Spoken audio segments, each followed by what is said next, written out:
네. 우리 열 번째 제안 끝냈고요. 네. PPT 주시면 좋겠습니다. 네. 열 번째 제안 끝나고 이제 드디어 이제 출애굽을 이제 시작하는 여정에 있습니다. 이스라엘 자손들이 라암셋을 떠나서 숫곳이라는 지역으로 이제 처음으로 이동하면서 드디어 이제 이동을 시작하는 모습을 볼 수가 있습니다.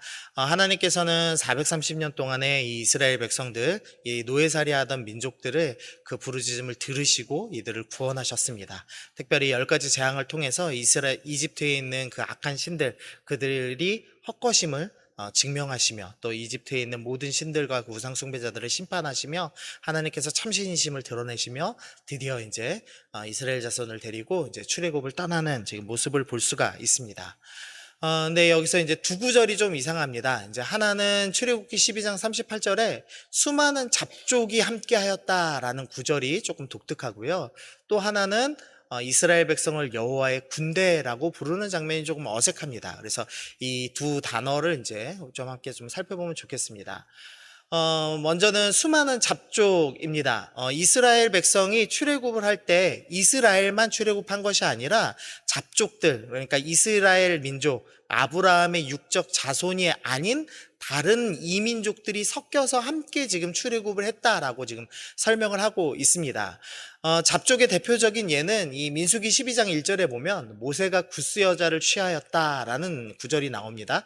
그러니까 구스 여자, 이 에디오피아 사람입니다. 그러니까 피부색이 검은 여자죠.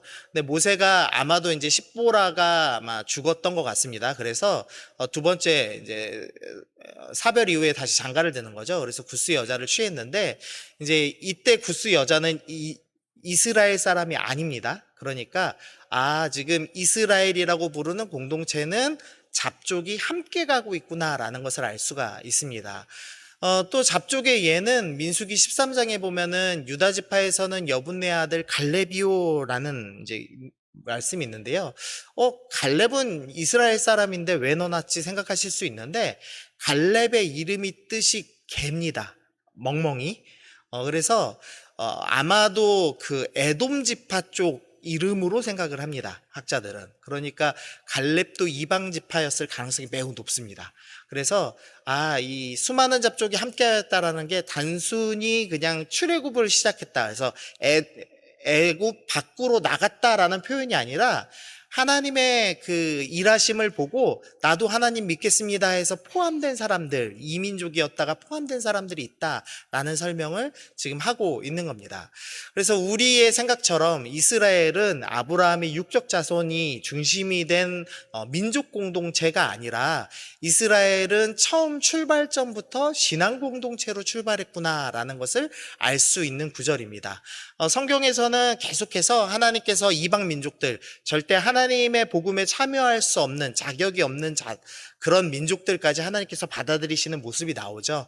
뭐 오늘 지금 얘기한 것처럼 구스 여인이나 또 에돔 지파 출신으로 이제 생각이 되는 갈렙뿐만 아니라 이제 가나안에 가서는 기생이었던 라합을 받아들이실 것이고 또 거짓말을 하던 기브온 거민들을 받아들이실 것이고 또 이제 블레셋 사람 중에서도 일부를 다윗의 친위대로 또 하나님 백성으로 포함하실 겁니다. 그래서 이스라엘은 처음부터 민족 공동체가 아닌 신앙 공동체로 출발했다. 그래서 신앙 중심이다라는 것을 이제 생각해야 되겠습니다. 두 번째는요, 이제 여호와의 군대가 좀 이상한 구절인데요. 이제 그거 설명드리려고 제가 영화 포스터 하나 갖고 왔습니다. 무슨 영화인지 아시나요? 예, 다 아시죠? 예, 수요예배라 다 아시고 청년들한테 얘기해주면 뭔지 모릅니다, 이제는. 그 300이라고 부르는 영화입니다. 300이라고 부르는 영화는 그 페르시아에 있는 페르시아와 이 그리스가 전쟁하는 그 전쟁 스토리를 담고 있는데요. 혹시 그 페르시아의 그 왕 머리 벗겨진 왕 기억나시나요? 머리 벗겨져 갖고 영화에 보면은 노예들을 막 끌고 다니는 그 왕이 그 에스더랑 결혼한 그 왕입니다. 성경에 나오는. 근데 영화는 완전히 그 역사를 위반했습니다. 사실 역사에는 페르시아는 노예 제도, 노예들을 되게 아끼는 쪽이고 거꾸로 스파르타가 노예 제도가 강하거든요. 근데 좀 하여튼 역사 왜곡이 좀 있는 영화긴 한데 어쨌든 이제 제가 군인 예를 들려고 좀 이 그림을 넣어놨는데요. 이 스파르타는 이 원래 도리아인이라고 하는 외부 민족이 이 그리스 쪽에 내려와서 그리스 사람들을 정복해서 다스리는 그런 독특한 나라였습니다. 그래서 그 지배 민족인 스파르타인은 한 6천 명밖에 안 되고요. 피지배인, 그러니까 지배를 받는 사람들은 35만 명이나 됐습니다. 그러니까 뭐 숫자가 엄청 차이 나죠. 6천 명 대 35만이니까. 그런데 이 6천 명이 35만을 다스릴 수 있는 이유가 있었는데 군대가 엄청나게 강했습니다. 이 스파르타인들은 아고게라는 훈련 방법을 쓰는데 아주 뭐 잔인합니다. 일단은 피부를 단련시키기 위해서 그냥 채찍질을 합니다. 훈련할 때. 아무 이유 없이 고통에 단련되라고.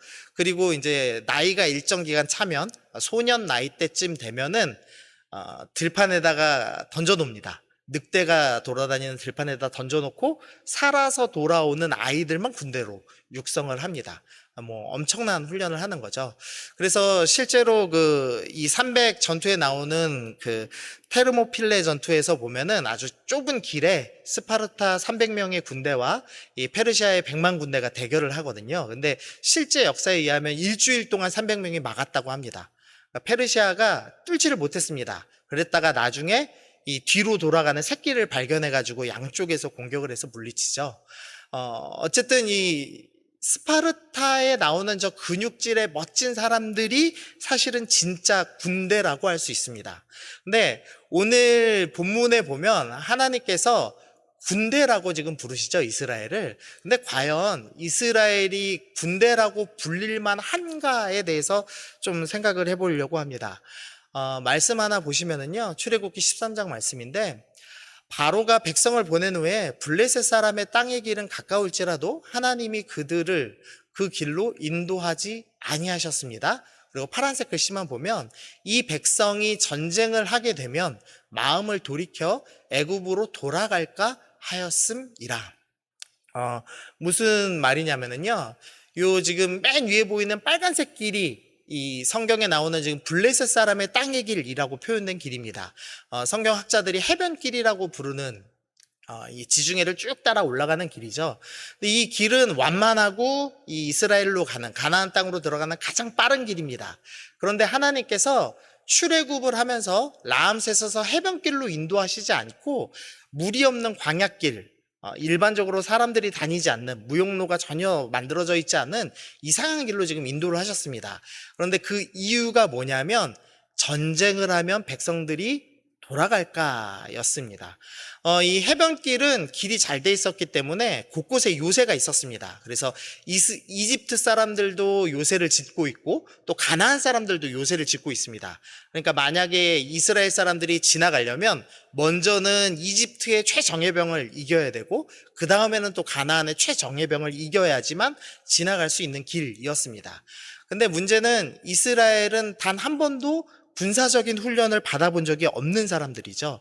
그러니까 하나님께서 이름은 여호와의 군대다라고 지금 부르셨지만 실제로는 싸울 수 없음을 아셨기 때문에 전쟁을 피하게 하시려고 일부러 밑에 길로 돌리시는 장면이 지금 나오고 있는 겁니다. 그러니까 사실은 군대라고 불릴 만한 사람들은 아니라는 거죠. 두 번째로 여호수아서 7장에 보면은 아이성 전투가 나옵니다. 아이성 전투에 보면 아이 사람들이 이 이스라엘 군대를 36명쯤 죽였습니다. 그리고 성문 앞에서부터 스바림까지 쫓아 내려가 비탈에서 쳤으므로 백성의 마음이 녹아 물같이 되었다라는 구절이 나옵니다. 지금 이스라엘의 군대는 60만 대군입니다. 적어도 이 전쟁을 경험해 본 군대가 최소한 6만 이상은 됐었을 겁니다. 그런데 36명이 지금 죽는 것을 목격했습니다. 그리고 어떻게 되냐면 마음이 녹아 물과 같이 됐다라고 설명을 하고 있습니다. 그러니까 이 사람들은 지금 마음이 아주 튼튼하고 단단하고 전쟁을 여러 번 경험해 봤기 때문에 난 능히 싸울 수 있어 뭐 이런 용사의 마음을 가진 사람들이 아니라 담력이 전혀 없는 군대였다는 것을 보여주죠. 그러니까 싸움할 수 있는 기술도 없습니다. 담력도 없습니다. 실력도 없습니다. 그리고 36명만 죽어도 벌벌 떠는 아주 군대라고 할 수 없는 비참한 군대였습니다. 그러니까 이 이스라엘 사람들은 이 칼질하는 근육이 발달한 게 아니라 걸레질하는 근육이 발달됐죠. 그러니까 걸레질하고 모래 쓸고 벽돌 나르고 이건 누구보다 잘할 수 있지만 싸울 수는 없는 사람들이었습니다. 그런데 하나님께서 이들을 향하여서 뭐라고 부르시냐면 여호와의 군대다라고 부르신다는 겁니다. 죄송합니다. 또 하나의 강조점이 있습니다. 여호와의라는 호칭을 쓸 수 있는가의 문제입니다. 보통 여호와의 군대다, 여호와의 사람이다 그러면은 하나님 앞에 믿음이 있고 신실하고 거룩한 사람들을 지칭하는 표현이죠. 그런데 이스라엘 사람들이 지금 여호와의라는 별칭을 붙일 수 있는 사람들인가? 그렇지 않다는 겁니다. 민수기 11장 4절 보시면은요, 그들 중에 섞여 사는 다른 인종들이 탐욕을 품음에 이스라엘 자손들도 다시 울며 이르되 누가 우리에게 고기를 주어 먹게 하랴? 우리가 애굽에 있을 때는 값없이 생선과 오이와 참외와 부추와 파와 마늘들을 먹은 것이 생각나거늘 이제 우리의 기력이 다하여 이 만나 외에 보이는 것이 아무것도 없도다 라는 구절이 있습니다. 이스라엘 사람들이 지금 광야에 갔습니다. 광야에 가서 불평합니다. 근데 불평의 내용이 황당한데 먹을 것이 없습니다 라는 불평이 아닙니다. 지금 만나가 주어지고 있습니다. 그런데 이들의 불평은 뭐냐면 우리가 기력이 없습니다 라는 불평입니다. 이게 이제 성경을 번역하시는 분들이 기력이 없습니다라고 표현하니까 좀 그럴싸해 보이는데요. 좀 날것으로 표현하면은 정력이 떨어졌습니다 이런 표현입니다. 이 성경에 마늘이 있는데요. 지금 마늘은 당시에 정력제로 알려져 있던 음식입니다. 그러니까 이스라엘 백성들이 지금 뭐라고 불평하는 거냐면 밥 먹는 건 문제가 없는데 좀 복날에 닭고기도 먹고 정력제도 좀 있고 그래서 우리가 좀 즐겨야지 이러면서 지금 불평하는 구절인 겁니다. 그러니까 여호와의 군대다라고 불리기에는 정말 말도 안 되는 불평을 지금 하고 있는 거죠. 또 출애굽기 32장에 보면은 백성이 모세가 산에서 내려옴이 더딤을 보고 모여 백성이 아론에게 이르러 말하되 일어나라 우리를 위하여 우리를 인도할 신을 만들어내라. 모세가 시내 산에 올라가서 40일 동안 하나님의 말씀을 받죠. 그러니까 이스라엘 백성들이 우리를 인도할 신, 눈에 보이는 신을 만들어내라 하면서 금송아지를 이제 만들어내죠. 근데 문제는 이 백성들이 1년 전에 어떤 백성이었느냐? 이집트에 있는 모든 신들을 심판하시는 하나님을 경험했다는 겁니다. 특별히 금송아지의 모양이 되는 소의 형상이 되는 그 신들을 다 무너뜨리는 것을 봤습니다. 이 소의 형상은 이 태양의 신의 현신, 그러니까 태양의 신이 소의 모양으로 내려왔다라고 추측하는 신이거든요. 그러니까 태양의 신은 이미 9번째 재앙, 흑암 재앙으로 심판받는 것을 봤음에도 불구하고 이들은 금송아지를 다시 구했습니다. 그러니까 즉 여호와의 군대라고 부를 만한 신앙도 전혀 없는 사람들이었다는 겁니다. 민수기 14장은 더 황당합니다. 이 민수기 13장에서 정탐꾼을 보냈습니다. 그런데 우리는 안악 자손을 보니까 싸울 수 없다, 이길 수 없다라고 이제 마음이 녹아버리죠. 그래서 어찌하여 여호와가 우리를 그 땅으로 인도하여 칼에 쓰러지게 하려 하는가? 우리가 처자나 사로잡히니 애굽으로 돌아가는 것이 낫지 아니하냐? 이에 서로 말하되 우리가 한 지휘관을 세워, 그러니까 모세가 아닌 다른 리더를 세워서 애굽으로 돌아가자. 그래서 다시 노예가 되자라고 말하는 장면입니다. 이들은 마음이 철저하게 노예 근성에 사로잡혀 있습니다. 조금이라도 무서운 걸 보면 우리의 옛 주인인 애굽으로 돌아가자. 그래서 애굽의 옛 신을 섬기고 1년에 한두 번 나오는 맛있는 음식 그거 먹으면서 좋다고 하면서 살자. 이렇게 얘기하는 사람들이었습니다. 여호와의 군대라고 불릴 만한 거룩함은 하나도 없는 사람이었던 거죠. 그러니까 여호와의 호칭이 어울리는 사람들이 아니었습니다. 그러니까 호칭도 어울리지 않고 군대라는 이름도 어울리지 않는 사람들이 바로 이스라엘 사람들이었습니다. 그런데 하나님께서 이들을 보자마자 여호와의 군대다라고 부르신다는 것이죠. 그러면서 이제 이런 질문을 좀 하나 해봤습니다. 나는 여호와의 군대로 불릴 만한가? 하나님께서 우리를 뭐라고 부르시냐면 너는 내 자녀다, 내 아들이다, 내 딸이다, 너는 성도다, 나의 사람이다 라고 하나님께서 우리를 부르시는데, 나는 과연 그런 이름으로 불릴 만한 그런 사람인가를 좀 생각해 보는 겁니다. 군대라는 이름을 들을 수 있는 실력이 있나를 생각해 보고, 또 내가 여호와의라는 호칭을 붙일 수 있는 그런 거룩함을 갖추고 있는 사람인가를 생각해 보면 쉽지 않다는 거죠. 저는 좀 불편합니다. 내가 나는 여호와 하나님 이름 뭔가 붙이는 것도 좀 부담스럽고, 군대라는 이름 붙는 것도 부담스러운데요. 여러분은 어떠세요? 여러분은 난 그래도 나 정도 되면 군대라 불릴만 하지, 이렇게 생각이 드십니까? 군대라 불릴 만큼 기도하고 세상 사람들과 싸워서 담대하게 이기고 하나님을 전파하고 증거하고 믿음으로 살아가고 계십니까? 아마 쉽지 않으실 겁니다. 그래서 쉽지 않은데 왜 하나님은 나를 지금 이 형편없는 이스라엘을 이렇게 부르실까? 또 나를 왜 성도라고 부르실까에 대해서 고민을 좀 해봤습니다. 계시록 말씀인데요.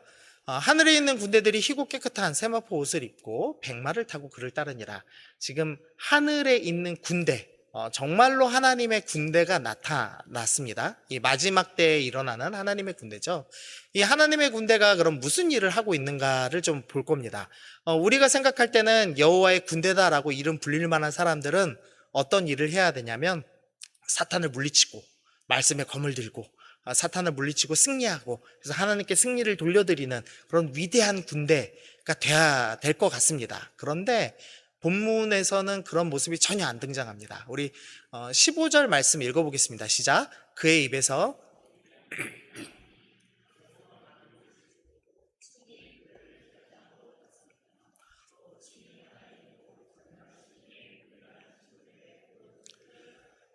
하나님의 군대가 전쟁을 수행합니다로 진행돼야 될 것 같은 말씀인데, 그렇게 진행이 되지 않습니다. 지금 그의 입, 예수님의 입에서 예리한 검이 나와서 예수님이 싸우고 계시다라는 지금 표현을 하고 있는 겁니다. 예수님께서 철장으로 다스리시고 예수님께서 진노를 부어 대신 싸워 주십니다.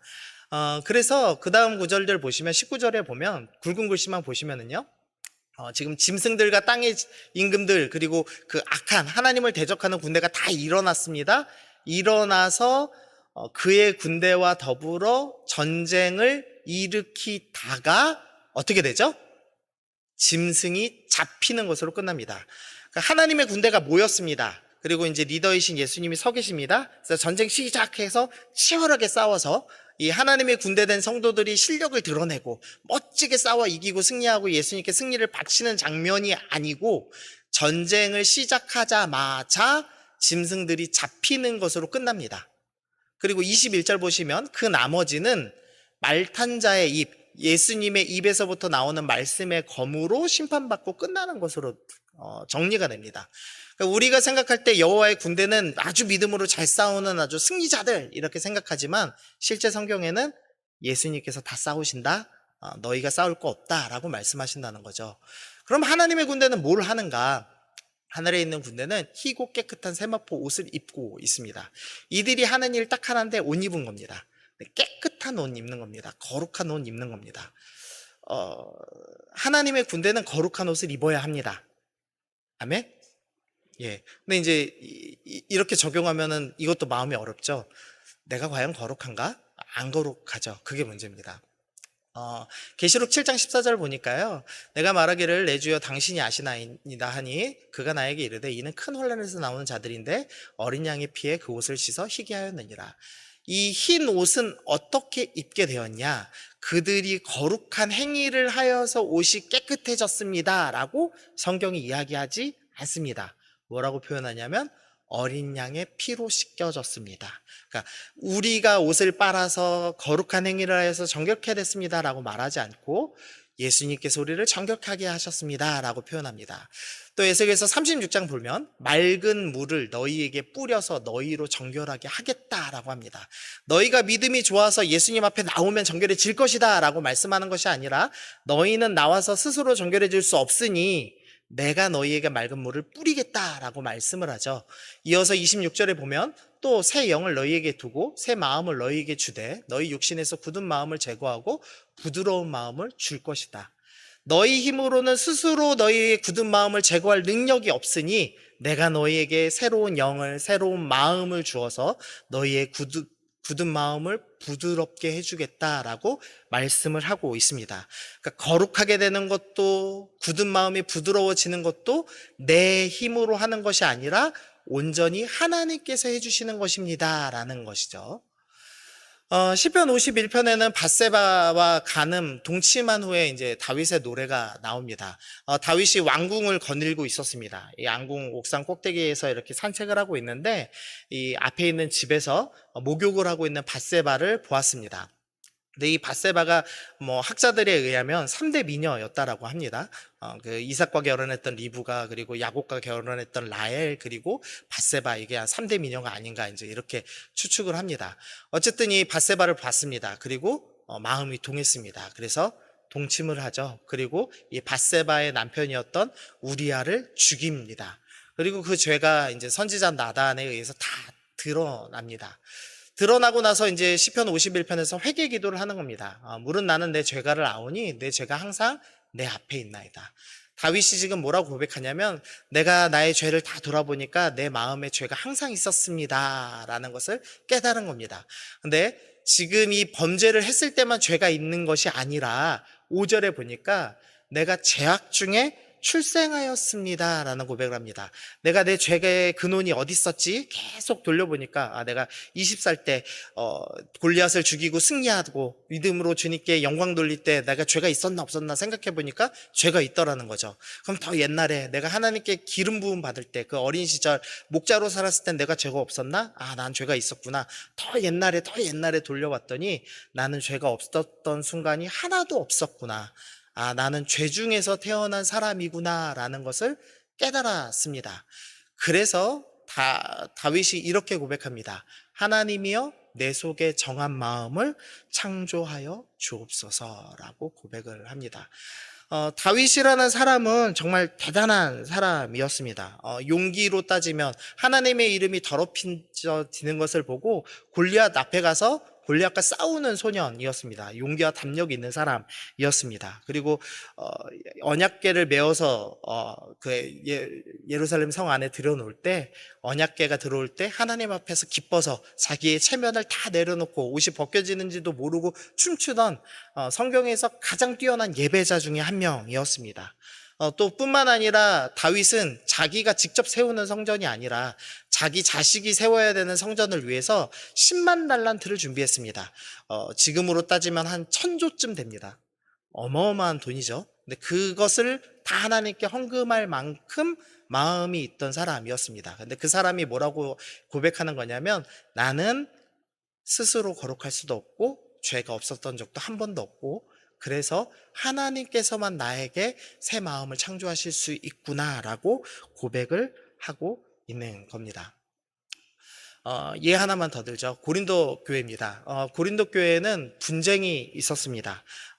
바울파요, 게바파요, 그리스도파요, 아볼로파요 싸웠죠. 음행이 있었습니다. 아버지의 아내를 범하는 성도가 있었습니다. 성도 간의 법정 송사가 있어서 집사와 장로들이 서로 법정 다툼을 하고요. 자신들을 처음 전도했던 바울에 대해서 당신이 진짜 목사 맞아 이러면서 사도권을 부정하는 일들도 있었습니다. 우상숭배도 있었고요. 그리고 심지어 성찬에 모여서 식사를 할 때 부자들이 먼저 먹어서 가난한 사람들은 쫄쫄 굶는 문제도 있었습니다. 서로 은사 문제를 놓고 누가 더 크냐 누가 더 작냐 이걸 가지고 싸우는 일들을 빈번했습니다. 그리고 더 황당한 것은 고린도 교회는 부유했는데 헌금을 제대로 안 했습니다.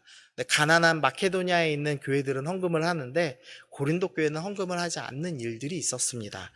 근데 이 사도 바울이 이 고린도 교회를 보고 뭐라고 표현하냐면요. 고린도에 있는 하나님의 교회 곧 그리스도 예수 안에서 거룩하여지고 성도라 부름받은 자들이라고 표현을 하고 있습니다. 이 고린도 교회는 겉모습만 보면 구원받을 건덕지가 하나도 없는 자들입니다. 이들은 성도라고 부를 수 없는 거룩한 사람들이라고 부를 수 없는 사람들이었습니다. 그런데 지금 바울은 이들을 거룩한 성도다라고 부르고 있는 겁니다. 도대체 어떻게 그렇게 부르고 있는가? 사진 하나인데요. 이거 무슨 사진인지 아시겠나요? 예, 수요예배라 다 아시죠? 어, 초음파 사진입니다. 저희 딸 2cm 때 사진인데요. 제가 그 청년부에 이거 보여줬더니 어떤 이과 남자 학생이라고 하기보다 놈이라고 하고 싶은데 세포요 이렇게 대답하더라고요. 그래서 진짜 너무한다 이랬는데 어, 이 상관계가 없는 사람들한테는 이게 이제 하나의 점으로밖에 안 보이는 겁니다. 세포로밖에 안 보입니다. 근데 부모인 저와 저희 집사람이 볼 때는 저 점이 아이로 보입니다. 제가 처음 그 초음파 영상 봤을 때 애가 춤추네 이런 생각을 했거든요. 막 왔다 갔다 움직이는데 막 행복하게 춤추는 걸 같더라고요. 부모의 눈으로 저 세포 아무것도 할 수 없는 존재를 볼 때 어떻게 보이냐면 아이가 보입니다. 자라서 성숙해져서 건강해져서 나에게 사랑을 표현하고 나와 행복하게 지낼 아이가 보이는 겁니다. 그러니까 부모의 눈에, 제 눈에는 저희 딸이 보이는 거죠. 8살 먹은 딸의 눈이 보이는 거죠. 제가 좀 이상한 사진 하나 준비했는데요. 저 아이가 이제 막 몸에다 칠하고 지금 누워갖고 행복하게 웃고 있죠. 저거 아마 엄마가 지우려고 했으면은 몇 시간 목욕했을 겁니다. 네, 아기는 자기 몸에 저렇게 그림칠하고 한 것이 죄인지도 모르고 부모가 얼마나 힘들어 할지도 모르고 해맑게 웃고 있습니다. 하나님께서 우리를 보실 때 지금 현재 나를 보면 어떻게 보이냐면 쓸모없는 놈들로 보이는 거죠. 거룩하지도 않고 군대로서의 능력도 없고 성도답지 않은 사람들로 보일 겁니다. 하나님께서는 우리의 현재의 연약함이 아니라 우리가 완성될 것을 보고 계십니다. 네가 지금 비록 연약하고 성도라 부를 수 없는 부끄러운 사람들, 그래서 고린도 교회 성도들처럼 보일지 모르지만 너에게는 죄가 가득가득하여서 가장 거룩해 보이지만 그 안에도 죄를 숨기고 사는 죄인이지만 그럼에도 불구하고 나는 너의 현재 모습이 아니라 완성될 모습을 보고 있다라는 겁니다. 하나님께서는 우리의 연약함이 아니라 우리 앞의 모습을 보고 계십니다. 하나님께서는 이스라엘의 연약함이 아니라 이스라엘의 완성될 모습을 보고 계십니다. 그래서 그 노예들이 먹을 거 하나 짊어지고 황급히 출애굽하고 있는 그 모습을 보고 이는 여호와의 군대다라고 말씀하고 계시는 거죠. 그래서 포기하지 않으시고 끝까지 붙잡으시고 끝까지 사랑하시며 이들을 거룩한 진짜 군대답게 키워내 가시는 겁니다. 우리의 지금 모습이 어떠하든지 심지어 저 아이처럼 온몸이 부끄러운지도 모르고 빨개 벗고 온몸에 죄 똥칠을 한 채 있을지라도 하나님께서는 우리를 또 저희를 내 자녀, 너는 내 자녀다, 너는 거룩해질 거다, 그래서 내가 너 끝까지 키워내겠다라고 바라보고 계시다는 겁니다. 그러므로 하나님께서 우리를 포기하시지 않는다면 우리도 지금 내가 군대답지 못하지만 하나님께서 나를 그렇게 보시니 나 포기하지 않고 군대답게 변할 수 있도록 싸워 나가겠습니다. 이렇게 결단을 해야 한다는 것입니다. 마지막 말씀만 좀 읽어보고 마치겠습니다. 시작. 큰 소리로 외쳐 이르되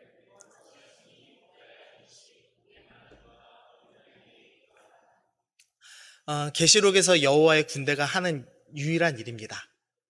하나님을 찬양하는 겁니다. 하나님, 내가 정말 군사가 돼서 싸우겠습니다. 이게 아니라 주님, 나 같은 죄인을 거룩하게 하셨군요. 나 같은 죄인을 구원하셨군요. 그리고 완전한 승리를 하시는군요. 내가 그 주님 찬양합니다 하고 찬양하는 것이 하나님의 군대가 하는 유일한 일입니다.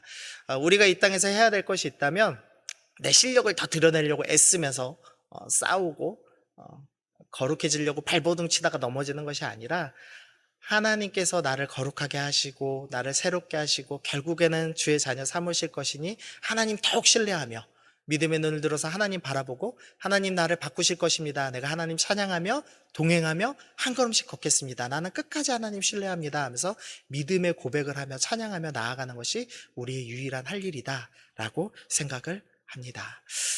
우리 찬양 한 곡 하겠는데요. 우리 보소서 주님 찬양 준비했습니다.